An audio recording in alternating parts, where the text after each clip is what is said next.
నా పకోడా, మేరీ పకోడా, నా పకోడా. తూ పకోడా, నువ్వు పకోడా. ఇది టైటిల్.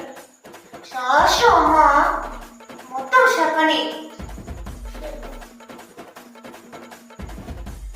ఒక ముక్క ఇంగ్లీషు రాదు, అక్కడక్కడ తగిలించి ప్రెస్టేజ్ అయిపోయావు. నా పకోడా ఇంత బాగుంది. తూ పకోడా, నువ్వు పకోడా అంటే ఏంటి? మొదలు పెట్టినప్పుడు నా